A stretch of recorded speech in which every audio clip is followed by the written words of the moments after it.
Search for Mr. Hyde.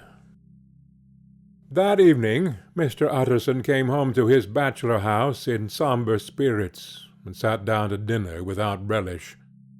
It was his custom of a Sunday, when this meal was over, to sit close by the fire, a volume of some dry divinity on his reading desk, until the clock of the neighbouring church rang out the hour of 12, when he would go soberly and gratefully to bed. On this night, however, as soon as the cloth was taken away, he took up a candle and went into his business-room. There he opened his safe, took from the most private part of it a document endorsed on the envelope as Dr. Jekyll's will, and sat down with a clouded brow to study its contents. The will was holograph, for Mr. Utterson, though he took charge of it now it was made, had refused to lend the least assistance in the making of it. It provided not only that, in case of the decease of Henry Jekyll, M.D., D.C.L., L.L.D., F.R.S., etc., all his possessions were to pass into the hands of his friend and benefactor Edward Hyde, but that in case of Dr. Jekyll's disappearance or unexplained absence for any period exceeding 3 calendar months, the said Edward Hyde should step into the said Henry Jekyll's shoes without further delay, and free from any burthen or obligation beyond the payment of a few small sums to the members of the doctor's household. This document had long been the lawyer's eyesore. It offended him both as a lawyer and as a lover of the sane and customary sides of life, to whom the fanciful was the immodest. And hitherto it was his ignorance of Mr. Hyde that had swelled his indignation. Now, by a sudden turn, it was his knowledge. It was already bad enough when the name was but a name of which he could learn no more. It was worse when it began to be clothed upon with detestable attributes, and out of the shifting, insubstantial mists that had so long baffled his eye, there leaped up the sudden, definite presentment of a fiend. "I thought it was madness," he said, as he replaced the obnoxious paper in the safe, "and now I begin to fear it is disgrace." With that he blew out his candle, put on a greatcoat, and set forth in the direction of Cavendish Square, the citadel of medicine, where his friend, the great Dr. Lanyon, had his house and received his crowding patients. If any one knows, it will be Lanyon, he had thought. The solemn butler knew and welcomed him. He was subjected to no stage of delay, but ushered direct from the door to the dining-room, where Dr. Lanyon sat alone over his wine. This was a hearty, healthy, dapper, red-faced gentleman, with a shock of hair prematurely white, and a boisterous and decided manner. At sight of Mr. Utterson, he sprang up from his chair and welcomed him with both hands. The geniality, as was the way of the man, was somewhat theatrical to the eye, but it reposed on genuine feeling. For these two were old friends, old mates both at school and college, both thorough respecters of themselves and of each other, and what does not always follow, men who thoroughly enjoyed each other's company. After a little rambling talk, the lawyer led up to the subject which so disagreeably preoccupied his mind. "I suppose, Lanyon," said he, "you and I must be the two oldest friends that Henry Jekyll has." "I wish the friends were younger," chuckled Dr. Lanyon, "but I suppose we are. And what of that? I see little of him now." "Indeed?" said Utterson. "I thought you had a bond of common interest." "We had," was the reply, "but it is more than 10 years since Henry Jekyll became too fanciful for me. He began to go wrong in mind, and though, of course, I continue to take an interest in him from old sake's sake, as they say, I see, and I have seen, devilishly little of the man. Such unscientific balderdash," added the doctor, flushing suddenly purple, "would have estranged Damon and Pythias. This little spirit of temper was somewhat of a relief to Mr. Utterson. They have only differed on some point of science, he thought, and being a man of no scientific passions, except in the matter of conveyancing, he even added, "It is nothing worse than that." He gave his friend a few seconds to recover his composure, and then approached the question he had come to put. "Did you ever come across a protégé of his, one Hyde?" he asked. "Hyde?" repeated Lanyon. "No, never heard of him, since my time." That was the amount of information that the lawyer carried back with him to the great dark bed on which he tossed to and fro until the small hours of the morning began to grow large. It was a night of little ease to his toiling mind, toiling in mere darkness and besieged by questions. 6 o'clock struck on the bells of the church that was so conveniently near to Mr. Utterson's dwelling, and still he was digging at the problem. Hitherto it had touched him on the intellectual side alone, but now his imagination also was engaged, or rather enslaved, and as he lay and tossed in the gross darkness of the night and the curtained room, Mr. Enfield's tale went by before his mind in a scroll of lighted pictures.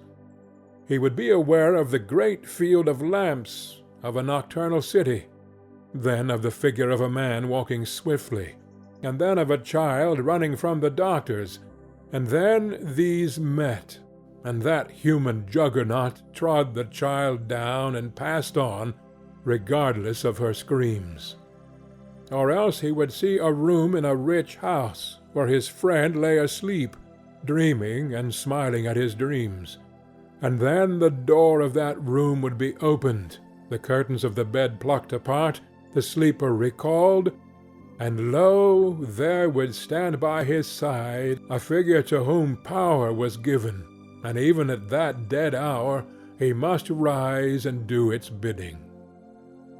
The figure in these two phases haunted the lawyer all night, and if at any time he dozed over, it was but to see it glide more stealthily through sleeping houses, or move the more swiftly, and still the more swiftly, even to dizziness, through wider labyrinths of lamp-lighted city, and at every street corner crush a child and leave for screaming. And still the figure had no face by which he might know it. Even in his dreams it had no face, or one that baffled him and melted before his eyes, and thus it was that there sprang up and grew apace in the lawyer's mind a singularly strong, almost an inordinate, curiosity to behold the features of the real Mr. Hyde. If he could but once set eyes on him, he thought the mystery would lighten, and perhaps roll altogether away, as was the habit of mysterious things when well examined. He might see a reason for his friend's strange preference, or bondage, call it which you please, and even for the startling clause of the will. At least it would be a face worth seeing, the face of a man who was without bowels of mercy, a face which had but to show itself to raise up, in the mind of the unimpressionable Enfield, a spirit of enduring hatred. From that time forward Mr. Utterson began to haunt the door in the by-street of shops. In the morning before office hours, at noon when business was plenty and time scarce, at night under the face of the fogged city moon, by all lights and all hours of solitude or concourse, the lawyer was to be found on his chosen post. "If he be Mr. Hyde," he had thought, "I shall be Mr. Seek." And at last his patience was rewarded. It was a fine dry night. Frost in the air, the streets as clean as a ballroom floor, the lamps, unshaken by any wind, drawing a regular pattern of light and shadow. By 10 o'clock, when the shops were closed, the by-street was very solitary, and in spite of the low growl of London from all round, very silent. Small sounds carried far. Domestic sounds out of the houses were clearly audible on either side of the roadway, and the rumour of the approach of any passenger preceded him by a long time. Mr. Utterson had been some minutes at his post when he was aware of an odd light footstep drawing near. In the course of his nightly patrols he had long grown accustomed to the quaint effect with which the footfalls of a single person, while he still is a great way off, suddenly sprang out distinct from the vast hum and clatter of the city. Yet his attention had never before been so sharply and decisively arrested, and it was with a strong superstitious prevision of success that he withdrew into the entry of the court. The steps drew swiftly nearer, and swelled out suddenly louder as they turned the end of the street. The lawyer, looking forth from the entry, could soon see what manner of man he had to deal with. He was small and very plainly dressed, and the look of him, even at that distance, went somehow strongly against the watcher's inclination. But he made straight for the door, crossing the roadway to save time, and as he came he drew a key from his pocket like one approaching home. Mr. Utterson stepped out and touched him on the shoulder as he passed. "Mr. Hyde, I think." Mr. Hyde shrank back with a hissing intake of the breath, but his fear was only momentary, and though he did not look the lawyer in the face, he answered coolly enough. "That is my name. What do you want?" "I see you are going in," returned the lawyer. "I'm an old friend of Dr. Jekyll's, Mr. Utterson of Gaunt Street. You must have heard of my name, and meeting you so conveniently, I thought you might admit me." "You will not find Dr. Jekyll. He is from home," replied Mr. Hyde, blowing in the key. And then suddenly, but still without looking up, "How do you know me?" he asked. "On your side," said Mr. Utterson. "Will you do me a favour?" "With pleasure," replied the other. "What shall it be?" "Will you let me see your face?" asked the lawyer. Mr. Hyde appeared to hesitate, and then, as if upon some sudden reflection, fronted about with an air of defiance, and the pair stared at each other pretty fixedly for a few seconds. "Now I shall know you again," said Mr. Utterson. "It may be useful." "Yes," returned Mr. Hyde. "It is as well we have met. And apropos, you should have my address." And he gave a number of a street in Soho. "Good God!" thought Mr. Utterson. "Can he too have been thinking of the will?" But he kept his feelings to himself, and only grunted in acknowledgment of the address. "And now," said the other, "how did you know me?" "By description," was the reply. "Whose description?" "We have common friends," said Mr. Utterson. "Common friends," echoed Mr. Hyde a little hoarsely. "Who are they?" "Jekyll, for instance," said the lawyer. "He never told you," cried Mr. Hyde, and with a flush of anger, "I did not think you would have lied." "Come," said Mr. Utterson, "that is not fitting language." The other snarled aloud into a savage laugh, and in the next moment, with extraordinary quickness, he had unlocked the door and disappeared into the house. The lawyer stood a while when Mr. Hyde had left him, the picture of disquietude. Then he began slowly to mount the street, pausing every step or two and putting his head to his brow like a man in mental perplexity. The problem he was thus debating as he walked was one of a class that is rarely solved. Mr. Hyde was pale and dwarfish. He gave an impression of deformity without any nameable malformation. He had a displeasing smile. He had borne himself to the lawyer with a sort of murderous mixture of timidity and boldness, and he spoke with a husky, whispering, and somewhat broken voice. All of these were points against him, But not all of these together could explain the hitherto unknown disgust, loathing, and fear with which Mr. Utterson regarded him. "There must be something else," said the perplexed gentleman. "There is something more, if I could find a name for it. God bless me, the man seems hardly human. Something troglodytic, shall we say? Or can it be the old story of Dr. Fell? Or is it the mere radiance of a foul soul that thus transpires through and transfigures its clay continent? The last, I think. For, oh, my poor old Harry Jekyll, if ever I read Satan's signature upon a face, it is on that of your new friend." Round the corner from the by-street there was a square of ancient, handsome houses, now for the most part decayed from their high estate, and let in flats and chambers to all sorts and conditions of men, map engravers, architects, shady lawyers, and the agents of obscure enterprises. One house, however, second from the corner, was still occupied entire, and at the door of this, which wore a great air of wealth and comfort, though it was now plunged in darkness except for the fanlight, Mr. Utterson stopped and knocked. A well-dressed elderly servant opened the door. "Is Dr. Jekyll at home, Poole?" asked the lawyer. "I will see, Mr. Utterson," said Poole, admitting the visitor as he spoke into a large, low-roofed, comfortable hall, paved with flags, warmed, after the fashion of a country house, by a bright open fire, and furnished with costly cabinets of oak.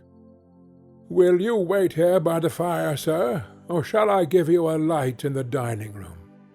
"Oh, here, thank you," said the lawyer, and he drew near and leaned on the tall fender. This hall, in which he was now left alone, was a pet fancy of his friend the doctor's, and Utterson himself was wont to speak of it as the pleasantest room in London. But to-night there was a shudder in his blood, and the face of Hyde sat heavy on his memory. He felt, what was rare with him, a nausea and distaste of life, and in the gloom of his spirits he seemed to read a menace in the flickering of the firelight on the polished cabinets and the uneasy starting of the shadow on the roof.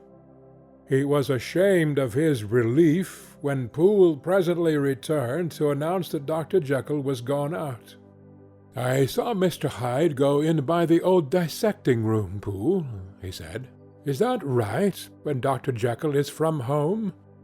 "Quite right, Mr. Utterson, sir," replied the servant. "Mr. Hyde has a key."